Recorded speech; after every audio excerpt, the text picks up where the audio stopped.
Ini argumentasi apa untuk bagus? Jangankan soal pasal, apalagi buku. Buku itu mau ditampilkan di mana? Buku itu kalau nanti mau digunakan sebagai barang bukti, sudah nggak bisa lagi, sudah P21, sudah tutup. Respon, mau jadi apa dia? Jangankan ahli, saksi pun tidak layak untuk dikualifikasi sebagai saksi. Untuk kemudian dijawab soal itu, bebas. Oke. Jadi begini ya. Assalamualaikum warahmatullahi wabarakatuh. Waalaikumsalam warahmatullahi wabarakatuh. Mas Roy dan Dr. Tifa itu dikenakan 4 hal. Satu secara berurutan ya. Satu adalah fitnah dengan ancaman hukuman 3 tahun. Kemudian 2 adalah pencemaran nama baik dengan ancaman hukuman 9 bulan. Yang ketiga adalah pasal mengedit seolah-olah itu menjadi dokumen yang otentik dengan ancaman hukuman 12 tahun penjara. Dan kemudian pasal 32 ayat 1 yang kita bicarakan yaitu melakukan merusak, menambah, mengurangi dokumen milik orang lain atau milik publik dengan ancaman hukuman 8 tahun. Nah pertama ya, kita bicara tentang sebuah rasionalitas ketika ada ancaman hukuman. Core business dari kasus ini adalah ada orang yang merasa difitnah dan dicemarkan nama baiknya. Dan difasilitasi oleh KUHP. Dengan fasilitas ancaman hukuman 3 tahun dan kemudian 9 bulan untuk pencemaran nama baik. Tapi yang perlu dipahami adalah untuk fitnah itu ada kesempatan bagi yang dituduh atau didakwa untuk membuktikan bahwa apa yang dikatakannya tidak fitnah. Karena itu kita mengatakan nggak bisa Anda kemudian menuding orang fitnah tetapi tidak pernah ada pembuktian bahwa ijazah itu palsu atau asli. Itu satu soal. Tapi yang jadi masalah adalah ketika semua rakyat di Republik ini berbicara tentang fitnah, pencemaran nama baik, logikanya melompat. Tiba-tiba ada edit dokumen, ada manipulasi dokumen dengan ancaman hukuman 8 sampai 12 tahun penjara. Dan itu di entertain dalam tanda kutip ya, saya katakan. Nah sekarang kalau kita kembali kepada pasal 32 ayat 1. Kita bicara sebuah rasionalitas pemidanaan. Coba tampilkan pasal itu. Apakah kemudian itu sesuai dengan apa yang dilakukan oleh baik Mas Roy maupun Dr. Tifa? Ya? Oke. Upload. Saya bacakan biar tidak membuang waktu. Kalau udah nanti langsung ditampilkan aja ya. Oke. Nanti ditampilkan. Pasal 32, setiap orang, ini Undang-Undang nomor 11 tahun 2008. Setiap orang dengan sengaja dan tanpa hak, itu biasa ya, atau melawan hukum dengan cara apapun, perbuatannya adalah mengubah, menambah, mengurangi, melakukan transmisi, merusak, menghilangkan, memindahkan, menyembunyikan suatu informasi elektronik dan atau dokumen elektronik milik orang lain atau milik publik. Oke. Tuh. Oke. Tampilkan. Nah, saya berdiri aja. Boleh, silakan. Oke. Setiap orang dengan sengaja dan tanpa hak atau melawan hukum dengan cara apapun mengubah, menambah, mengurangi, melakukan transmisi, merusak, menghilangkan, memindahkan, menyembunyikan suatu informasi elektronik dan atau dokumen elektronik milik orang lain atau milik publik. Oke. Kalau kita bicara bahasa Indonesia dan ataunya ada di mana? Dan ataunya ada di informasi elektronik dan dokumen elektronik gitu ya. Dan ataunya. Tapi kalau kita lihat koma-koma ini seperti perbuatan yang akumulatif. Ya. Kalau seandainya tidak akumulatif berarti formulasi pasal ini keliru. Yang kedua adalah, saya baca 2 dan 3 biar ada satu kesatuan. Setiap orang dengan sengaja dan tanpa hak atau melawan hukum dengan cara apapun memindahkan atau mentransfer informasi elektronik dan atau dokumen elektronik kepada sistem elektronik orang lain yang tidak berhak. Kurang lebih sama ya, perbuatan mentransfer atau transmisi. Ini 12 tahun semua nih ya? Ini yang 8 tahun. Oh, oke. Kemudian terhadap perbuatan sebagaimana dimaksud pada ayat 1 ya. Kemudian yang mengakibatkan terbukanya suatu informasi elektronik dan atau dokumen elektronik yang bersifat rahasia.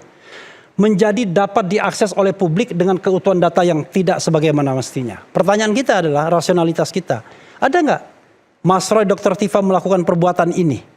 Sehingga bahwa dokumen yang tadinya rahasia kemudian bisa accessible kepada publik. Atau yang tadinya dokumen itu utuh jadi rusak.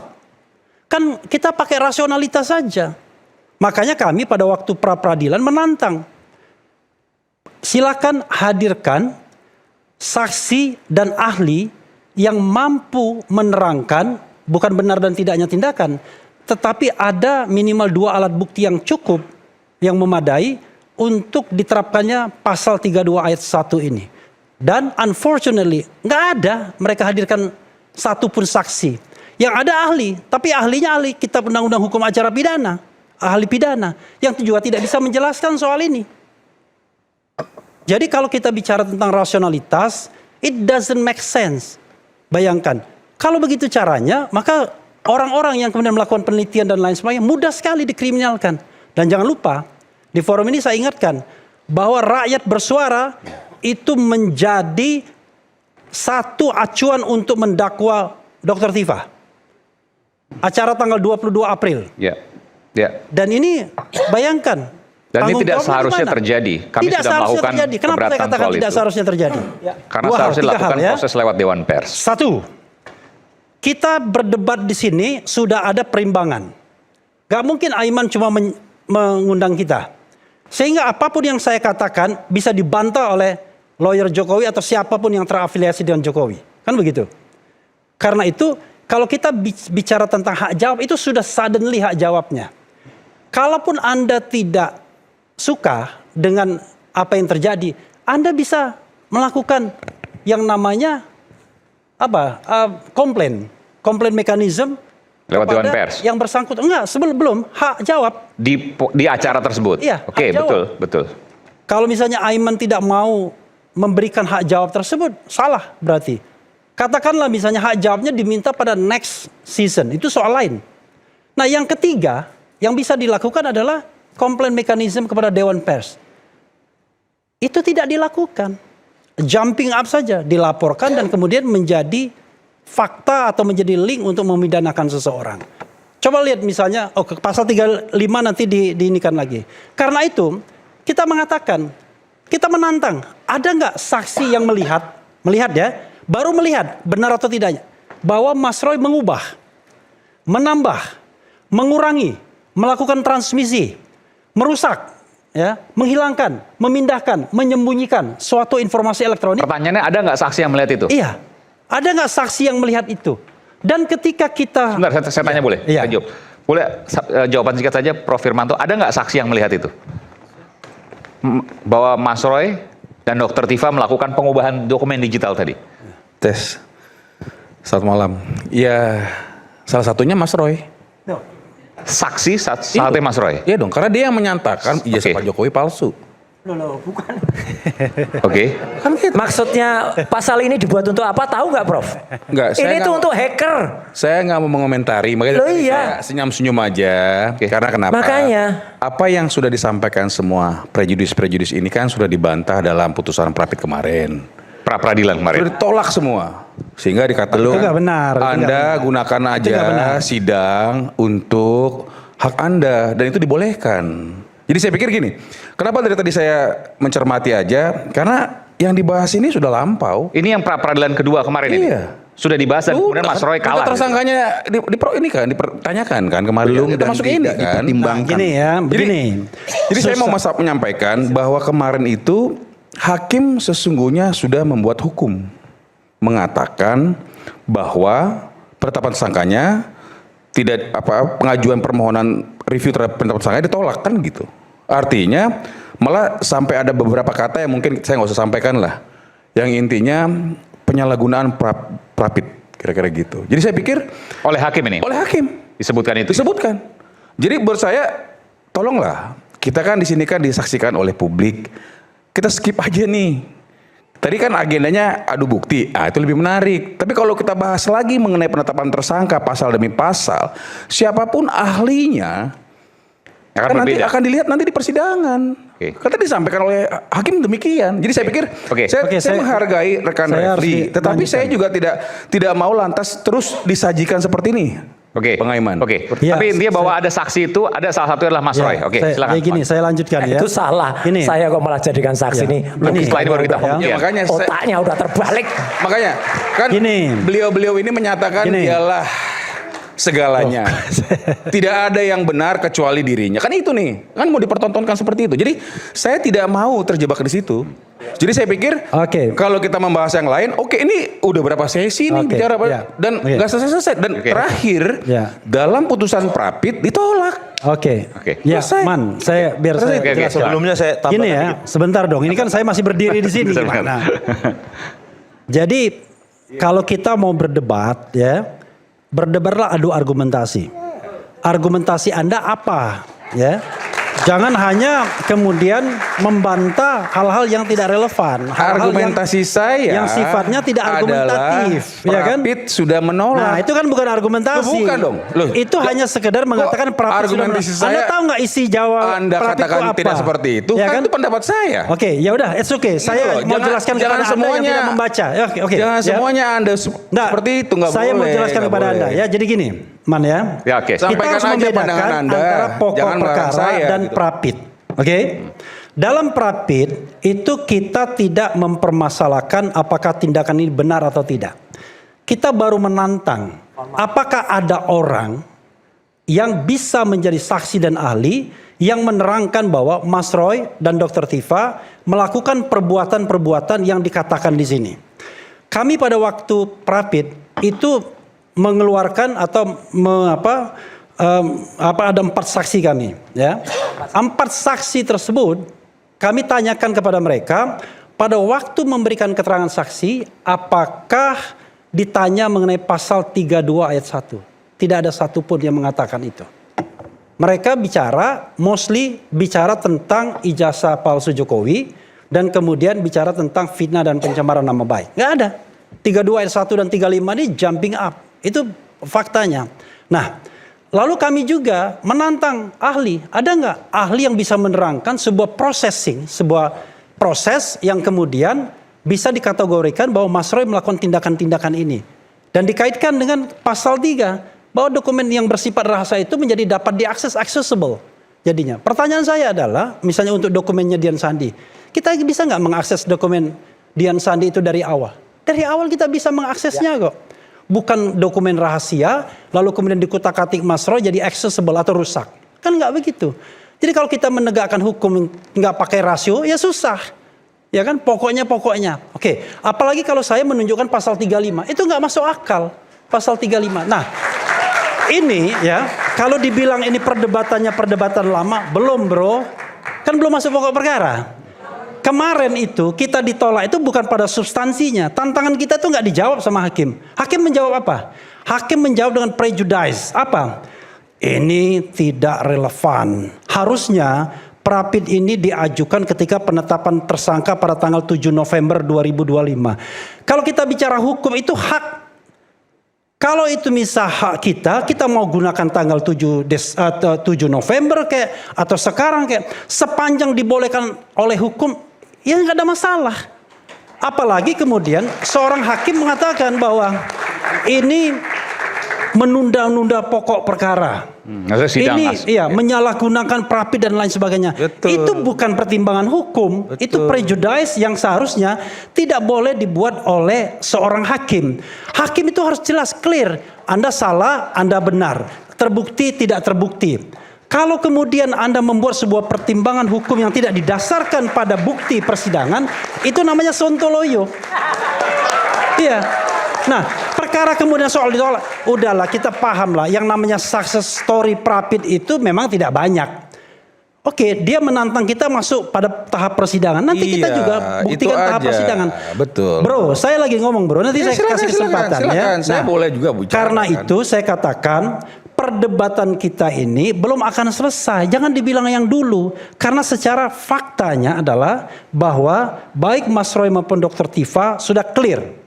Yaitu didakwa dengan pasal-pasal yang saya sebutkan tersebut. Ada 4 kategorinya. Fitnah, pencemaran nama baik, kemudian edit dokumen sehingga rusak dengan tidak bisa terbuka buat publik, dan kemudian edit dokumen sehingga yang tadinya tidak otentik menjadi otentik. Nah, ke dalam 4 hal itulah kami berkepentingan untuk diperdebatkan tidak hanya di pengadilan tapi juga di publik. Ngapain kita berdebat bukunya Rismond? Nggak ada gunanya bagi kami. Iya kan? Yang punya gunanya bagi kami adalah kami harus menjawab 4 dakwaan ini. Itulah guna bagi kami untuk datang saya sini. jawab nih. Tidak hanya Perdebatan kepada hukum penting, tidak hanya kepada buku ini, juga penting. Tidak hanya kepada pengadilan tapi juga kepada rakyat Indonesia. Itu yang ingin saya katakan. Makasih. Oke, Assalamualaikum warahmatullahi wabarakatuh. Baik. Tapi yang ini udah stop. Nggak lucu lagi kalau dibahas ini. Oke. Nanti dibilang bukunya nggak penting. Bukan. Kalau yang ini udah nggak lucu karena private-nya kan sudah ditolak. Oke. Nggak apa. Tapi kan seperti tadi ya, saya sepakat tadi apa yang disampaikan oleh Bung Refli bahwa ketika bicara argumentasi maka harus dibalas dengan argumentasi. Nggak apa-apa. Seperti juga nanti tentu buku. Bung Rismon punya argumentasi juga harus dibalas dengan argumentasi. Nanti dulu Bang.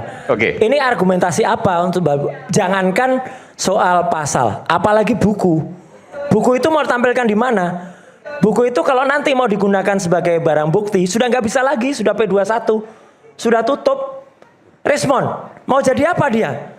Jangankan ahli, saksi pun tidak layak untuk dikualifikasi sebagai saksi. Kenapa? Karena dulunya Rismon itu adalah bagian dari yang tersangka. Kemudian mencari penyelamatan diri, dapat RJ, kemudian SP3. Kalau dia masih tersangka, dia kemudian menjadi saksi mahkota, menyerang kami, lah itu malah boleh. Tapi sekarang udah nggak tanyakan deh pada lawyernya Jokowi. Jangan-jangan lawyernya Jokowi juga nggak akan pakai ini Rismon ini, nggak akan dipakai. Udah apalagi kita bahas bukunya, udah lewat buku pesanan lagi, ya nggak usah. Saya jelasin sedikit ya. Jadi pemirsa sekalian, jadi persoalan ini sebenarnya bukan persoalan Pak Jokowi lagi. Ini udah negara, udah JPU dengan para terdakwa. Maka saya harus menyampaikan tentu hal-hal yang terkait dengan Pak Jokowi ya sebatas ketika beliau akan diundang untuk menyampaikan ijazah-ijazahnya aja. Jadi kalau bicara masalah ini ya saya setuju dengan judulnya sebenarnya ya kita masuk ke pokok perkara. Ke pokok perkara kemudian kita membuktikan. Membuktikan apa? Apa dasarnya Mas Roy, Bu Tiva mengatakan ijazah Pak Jokowi palsu? Itu. Sehingga kita bahas apa? Biar kita tahu apakah Mas Roy melakukan apa? Biar jelas pemirsanya, biar juga masyarakat tahu. Sehingga tidak ada twist-twist lagi. Karena persidangan ini, persidangan untuk mengatakan bahwa Mas Roy dan Bu Tiva, sebagaimana tadi rekan Refli menyampaikan, diberikan kesempatan untuk membuktikan penyampaiannya itu benar apa tidak gitu loh. Nah kalau kita masuk ke materi itu maka hari ini kita bertanya apa kepalsuannya. Oke. Jadi jangan kemana-mana. Saya pikir itu, Mas. Oke, baik. Sementara ini memang masalah negara, memang betul. Tetapi kan masalahnya ijazah ini adalah ijazah milik mantan presiden, yang mana itu ijazah publik.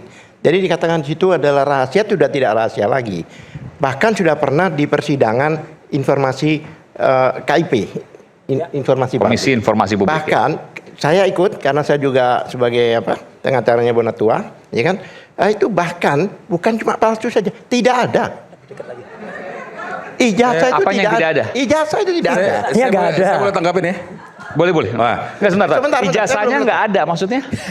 Bonatua dengan beberapa kali sidang KIP meminta sebagai saksi, kemudian kan ada fotokopinya. Ya, tapi faktanya tidak ditunjukkan, ya kan? Bahkan di Sebentar, ini kan yang diminta KPU kan? Bukan KPU diundang. KPU kan nggak nyimpan yang Tahu asli. saya Bonatua sudah mencabut gugatannya. Dan itu dihadirkan untuk membawa bukti-bukti. Oke. Mereka dihadirkan itu tidak dibawa bukti-bukti itu dan tidak ada. Bahkan yang seharusnya disimpan di arsip nasional pun juga tidak ada. Sebentar, ini kan fotokopiannya kan? Fotokopi karena Ya, KPU kan yang dilegalisir kan? betul. Iya. Ini kan yang itu yang disimpan oleh KPU biasanya. Pada waktu persidangan ini kan dikonfirmasi. Oke. Yang bersangkutan bahkan UGM pun tidak membawa dan tidak menunjukkan dokumen-dokumen itu. Hanya menarasikan aja bahwa Jokowi pernah kuliah, Jokowi. Oke. Selama ini pernah nggak melihat bahwa menunjukkan walaupun fotokopi ijazah, tidak pernah UGM.